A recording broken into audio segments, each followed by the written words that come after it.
네, 16번째 비전 강의 평화통일 비전입니다.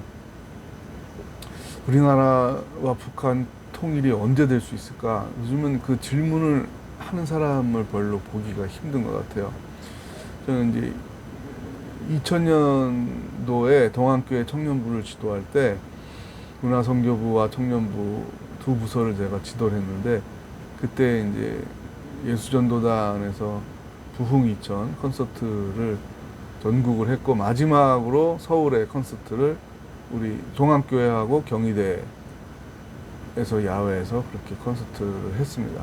그래서 제가 그때 그 행사에 깊이 이제 참여를 했었는데, 그때 가수 한 명 한 명 나올 때, 그리고 거기서 진행하는 사람들, 또 우리 준비팀들 전체가 통성기도 하면서 우리나라의 평화 통일을 강구하고 정말 눈물로 콘서트를 했어요. 그리고 통일을 위해서, 또 통일이 되면 북한과 어떤 협력이나 어떤 NGO 이런 봉사, 또 단기 선교 이런 걸 통해서 통일에 관련해서 헌신하겠다는 청년들이 거의 대부분 일어나서 눈물로 헌신을 했었어요.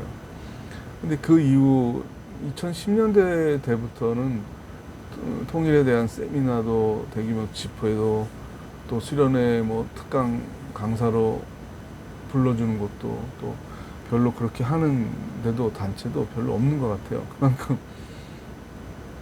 경제 규모가 우리가 훨씬 더 커졌지만, 통일이 되면 세금도 더 많이 내야 되고 많이 퍼다 줘야 되니까 우리가 손해다라는 생각을 많이 가지고 있는 것 같아요. 그래서 이제 치유와 화해 얘기를 좀 하려고 그러는데, 치유는 조금 더 이제 좁은 차원에서, 개인과 가족 차원에서 상처와 이런 틀어진 관계, 왜곡된 관계나 불화된 관계를 회복하는 과정. 그래서 교회에도 한동안은 내적 치유 세미나 이런 게 많았어요. 그러니까 상처가 있으면 하나님을 만나기 어렵고, 건강한 신앙생활, 또 가정생활을 하기가 어려우니까 지속적으로 그건 나의 내면, 몸의 건강과 함께 마음의 건강도 살펴야 되는 거죠. 그래서 그 부분을 제가 책의 전반부에 썼고, 그 다음에 이제 큰 주제로는 우리 민족, 남한, 북한 다 서로 피해자인 거죠. 일방적으로 한쪽만 피해를 본 건 아니잖아요. 6.25 전쟁을 통해서 수백만 명이 다치고 죽었잖아요. 양쪽이 다 잿더미가 됐습니다. 전쟁에 참여하거나 전쟁을 지지하거나 전쟁을 해야 된다고 생각하지 않은 사람도 수없이 많이 죽고 다쳤다는 겁니다. 그리고 이산가족이 되어 있잖아요. 그리고 대부분의 사람들이 이제는 죽죠. 6.25를 체험한 사람들, 이산가족을 경험한 사람들이 대부분 이제 나이가 들어서 90세 가니까, 저희 아버지도 6.25 참전 용사인데 지금 90세잖아요. 얼마 전에 6.25 기념일에 뭐 이런 행사도 다녀오고, 나라에서는 뭐 그 공을 기린다고 이렇게 양복도 해주고 뭐 그랬다고, 시계도 주고 뭐 그랬다 그러시더라고요.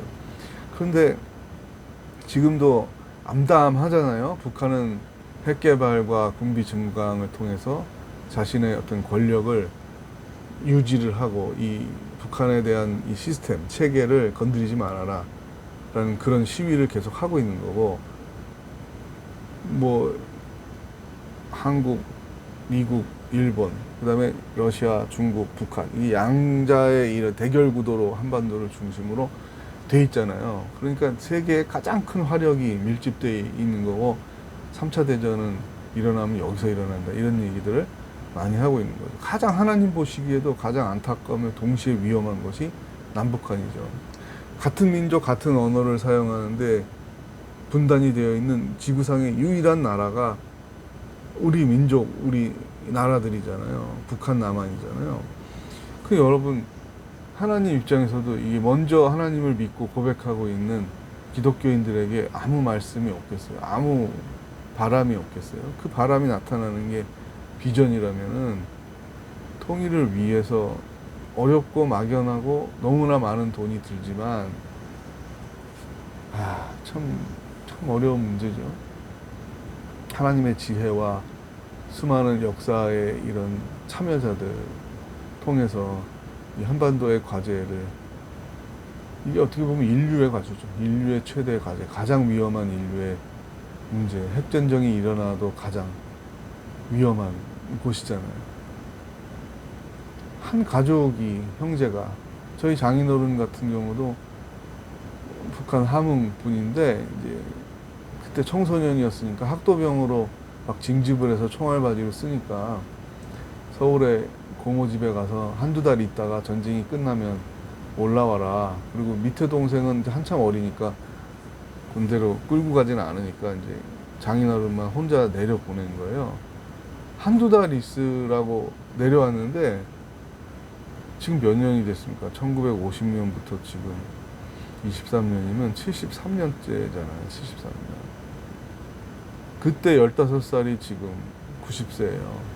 대부분 죽은 거죠. 그리고 저희 장인어른도 동생을 못 만나고, 부모님은 뭐 먼저 돌아가셨고, 훨씬, 그건 기대도 안 했고, 동생들을 만나고 싶어 했는데, 동생들을 못 만나고 돌아가셨어요. 몇 년 전까지만 해도 이런 가족 찾기 프로그램들을 중계하고 온 국민이 울고 그랬잖아요. 근데 요즘엔 또 그런 것도 잘 안 하잖아요. 더 지금 대결 구도가 강화된 정권하고 지금 대치를 하고 있기 때문에 더 힘든 거죠.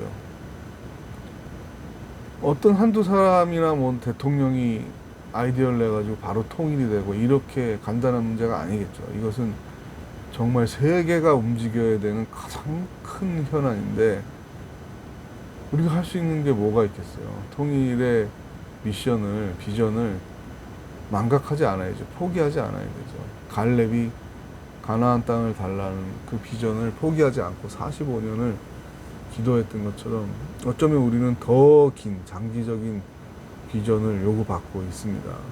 수많은 사람들, 대부분의 사람들이 이제 통일은 생각조차 안 하고